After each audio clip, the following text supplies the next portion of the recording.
Hi, Mark, and welcome to the weekly Outside Views report on British politics. After sharp criticism of the arrest of several opponents of the monarchy on the verge of the coronation of King Charles III, the London police have been self-critical now. The authority emphasized that it regrets that 6 people could not have taken part in protests as a result. Those affected no longer have to fear the consequences.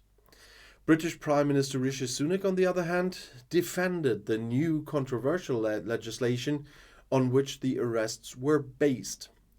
Hardly any institution is as deeply rooted in British culture as the monarchy, which is why the coronation of King Charles III was a major national event last Saturday.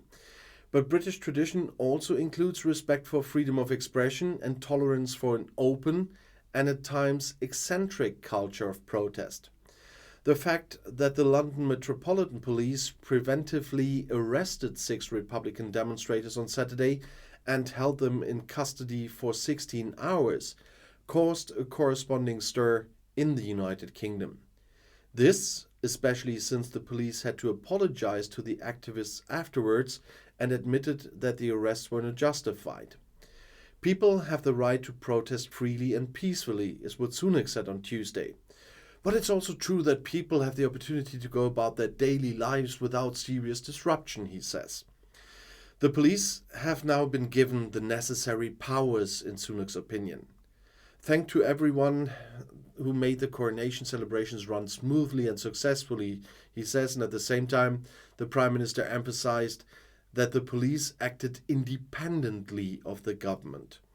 They make decisions on the ground as they see fit, Sunak says. During the coronation ceremony on Saturday, dozens of anti-monarchy and climate activists were arrested before they even started their protests. In total, the police arrested 64 people. In 52 cases, the police suspected the people of wanting to disturb public order and thus the coronation ceremonies. Charges have been filed in 4 cases so far. In the case of Republic, the officials allegedly mistook their luggage belts for possibly chaining devices. Smith and the others were eventually released without charge, and the baggage belts were checked and returned. The case drew heavy criticism, not least because Republic had previously been in contact with police for 4 months about their planned and registered anti-coronation demonstration. Demonstrators later only held up posters and chanted heckling. Smith stated that the apology was made to him personally by a police superintendent accompanied by 2 police officers. He nevertheless called for an investigation into whether the police were following instructions from the Home Office and is considering legal action.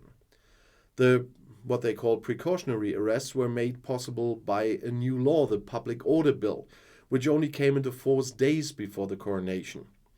Among other things, forms of protest such as chaining or sticking to objects and other people were made a criminal offense.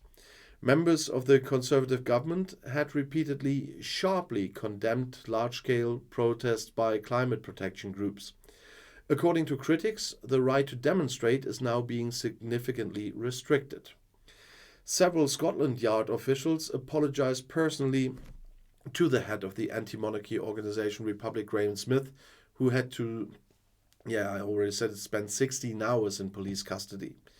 They seemed quite embarrassed, to be honest. That's what Smith told the British PA news agency. The quick apology shows that the police made a serious mistake. However, he did not accept the apology. There are many questions to be answered and we will take action, said Smith.